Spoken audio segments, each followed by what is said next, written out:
हाज़िर आयो जो मेज़बान मोहम्मद बरदात पोड़ो प्रोग्राम आहे ही सिंध में मीरपुर ख़ास में हथरादू लोड शेडिंग शहरनि जो अज़ाब बणिजी वई आहे त मीरपुर ख़ास जा कई इलाइक़ा आहिनि जिथे ट्रांसफर सां गॾोगॾु जेतिरी इलाइक़नि में ट्रांसफर सड़ियल आहिनि ऐं लाइट न हुअण करे हितां जा जेके शहरी आहिनि उहो गर्मी में पसा थी रहिया आहिनि। नंढड़ा ॿार हुजनि, औरतूं हुजनि, पोड़ा हुजनि, हिन गर्मी में जेको आहे घरनि में गर्मी जी शिदत खे जेको आहे बर्दाश्त नथा करे सघनि। मीरपुर ख़ासि छो कारोबारी इलाइक़ा हुजनि, चाहे घरनि में माण्हू हुजनि, चाहे रोज़गार हुजे, उहो हिकु लाइट ते जेको न हलण जे करे जेको आहे हितां जा जेके शहरी आहिनि सख़्तु परेशानी खे मोड़ ॾेई रहिया आहिनि। इन हवाले सां असां ॻाल्हि ॿोल कंदासीं त मीरपुर ख़ासि जी जेकी लोड शेडिंग आहे उन खे हितां जी आवाम कीअं पीसजे थी पई ऐं केतिरा उन्हनि जा जेके लाइट जा जेके बिल आहिनि उहे कीअं अचनि पिया।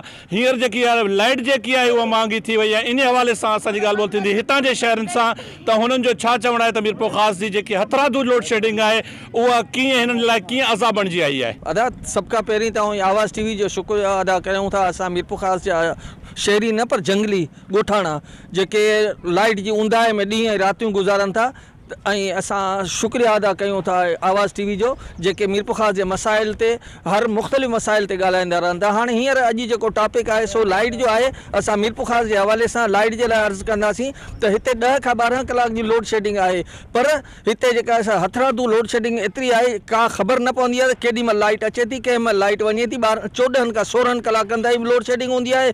जॾहिं बिल ॾिसो त हेॾा सारा बिल मोकिले छॾींदा आहिनि। 10 क़िस्मनि जा जेके आहिनि टैक्सिस मोकिले छॾींदा आहिनि ऐं लाइट नाले जी का असां शइ न हूंदी आहे।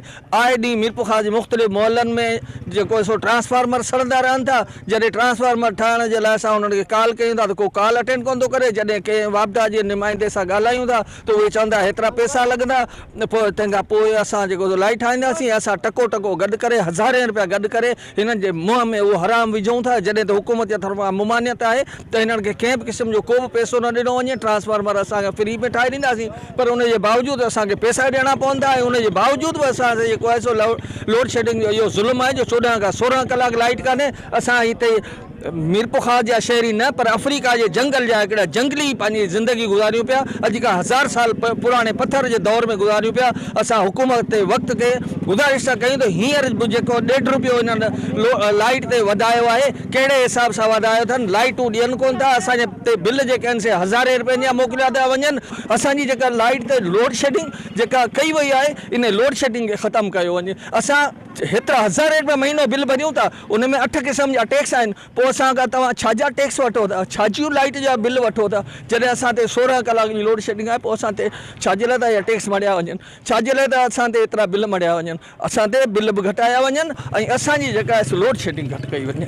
लोड शेडिंग सही ऐसा है कि कभी बिजली है कभी नहीं है, 12 घंटा है 12 घंटा नहीं है, 10 घंटा है 10 घंटा नहीं है, ऐसे ही चलता रहता है। और ये क्या नाम है इंतज़ामिया हम लोग का मुआफ़िज़ ये रोड कब का नहीं बन रहा है। आदमी लोग गड्ढों में जा रहे हैं, आ रहे। अगर बरसात होएगा कीचड़ों में भरे हुए आदमी लोग गिर रहे हैं, मर रहे हैं। एक दफ़े तो हमारा 200 गड्ढे में गिरने वाला था। वो क्या नाम है, वो नहीं है क्या नाम है, अदीद लोहा जो है अभी पेट में पकड़ लिया हमने उसको बेचारे को, नहीं तो मर जाता था अंधेरे में। हाँ, ये गड्ढे जो है नहीं ये गटर के ये खुले पड़े हुए। लेट का बिल 10,000 15,000 अभी 5 लाख मेरा घर का आया है। मैं कारखाना चला रहा हूँ, मैं इधर क्या नाम है कारोबार क्या है मेरा, घर का 2-3 लेट है, 1-2 पंखे हैं, एक क्या नाम है वो है 5 लाख यकीन करो बिल आया है हमारा। काटा है वो क्या नाम है अपना ये मीटर भी लेके गए, वो बिल आ रहा है। मीटर लेके गए कि मीटर नया लगा के देंगे, वो भी नहीं है। कोई जाते हैं, कोई बोलते हैं 10,000 दियो, कोई बोलते हैं 5,000 दियो। ये क्या मसला है, ये पाकिस्तान का क्या निज़ाम है मालूम नहीं पड़ता है। बच्चे गर्मी में पिलक रहे हैं। और गैस क्या नाम है, ना गैस है और जनरेटर लिया हुआ है, ना गैस है, जनरेटर भी नहीं चलता है। अभी आदमी जाए तो जाए कहाँ, आदमी मर रहा है गर्मी में, पिस रहा है, क्या करे। अल्लाह ताला इन्हों को हिदायत देवे, ये हुक्मरानों को अल्लाह पाक इन्हों का दिल में ये मिस्कीनों का आय नहीं लगे, इन्हों को अल्लाह पाक इन्हों को हिदायत देवे, ये निज़ाम तो सही करें। और बस मेरा तो यही दुआ है, अभी क्या करें। असांजे इलाके में लोड शेडिंग जेके आहे 8 खां 10 घंटा 12 घंटा ऐं लाइट जी तो कॾहिं कॾहिं ख़बर कोन आहे 16 घंटा 18 घंटा बि वञे पई और बिल बि एॾा वॾा बिल पिया अचनि। लाइट जो को पुछण वारो कोन आहे, को पुरसाने हाल कोन आहे। बसि हीअ ई आहे, नंढड़ा ॿार आहिनि उहे बि राति जो गर्मी में रोअनि था, रड़ियूं पिया करनि, लाइट न आहे। त असां पंहिंजे वॾनि खां, वज़ीर आला खां, वज़ीर आज़म खां, इन्हनि खां अपील पिया करूं कि असांजे इलाक़नि जी बल्कि असांजे सिंध जी मुल्क जी लाइट सही करे वञे। छो लाइट अहिड़ी शइ आहे, ना असां उन्हनि ते पाणी असांखे मिले थो, ना को असांजो को कारोबार हले पियो, ना का ॿी शइ। सभु बेरोज़गार वेही रहिया आहिनि, सॼियूं शयूं मईशत बंदि थी वई आहे, कारखाना बंदि थी विया आहिनि। बसि असांजी इहा ई अपील आहे, असांजे इलाइक़े वारनि जी सॼनि जी अपील इहा ई आहे कि असांजी लाइट बिल्कुलु सही कजी वञे और असां बिल्कुलु बिल बि ॾींदासूं, सही ॾींदासूं। हाणे लाइट 16 घंटा कोन आहे, बिल अचे पियो 10-10 हज़ार 15-15 हज़ार, ग़रीब माण्हू किथां भरंदो। जॾहिं लाइट हुजे त बिल्कुलु असां ॾींदासूं, बिल छो कोन ॾींदासूं। अञा बि ॾियूं था, लाइट कोन बि आहे, भरूं पिया बिल। बसि हीअ ई असांजो मुतालबो आहे कि लाइट टाइम उन्हनि जो सही कयो वञे, लाइट सही कजे वञे। तव्हांजे ट्रांसफर जेके ख़राबु थियनि था पिया, मरम्मत थिए थी पई, केतिरनि ॾींहंनि में थिए थी पई, केतिरो अर्सो लॻे थो हिन में? असांजे इलाइक़े में असांजे ट्रांसफार्मर असांजो तो माशाल्लाह असां चयो आहे, LSK बि चयो आहे, हुन असांजी ॿुधी आहे। टाइम ते माण्हू पंहिंजा मोकिलिया आहिनि, ट्रांसफार्मर लायो आहे, उहो खणी वियो आहे, वरी ठाहे असांखे वापसि ॾिनो आहे।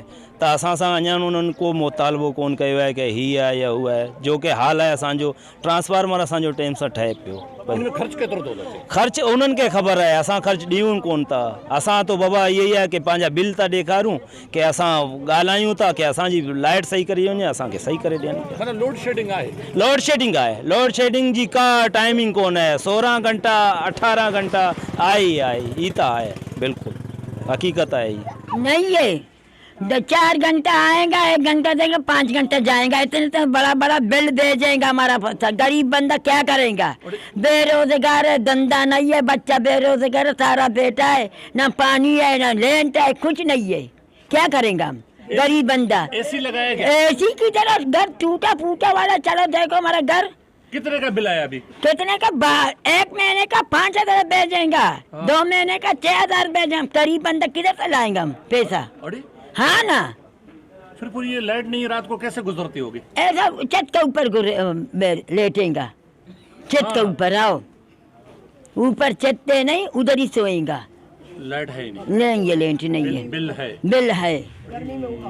आओ। गर्मी कैसी लगती है? गर्मी बहुत गर्मी लगता है, क्या करेंगा? नाज़रीन, तव्हां हिते लोड शेडिंग जे हवाले सां हितां जा जेके रवासी आहे उनजी ॻाल्हि ॿुधियूं त उनजो चवणो त जेके 8 खां 12 कलाक जेकी आहे लाइट न हुअण करे जेको ॻरा बिल मोकिलिया वञनि था पिया ऐं लाइट न हुअण सबबु असां जेको गर्मी में पसा थी रहिया आहियूं। असां हिते वठूं था हिकिड़ो नंढो शॉर्ट ब्रेक।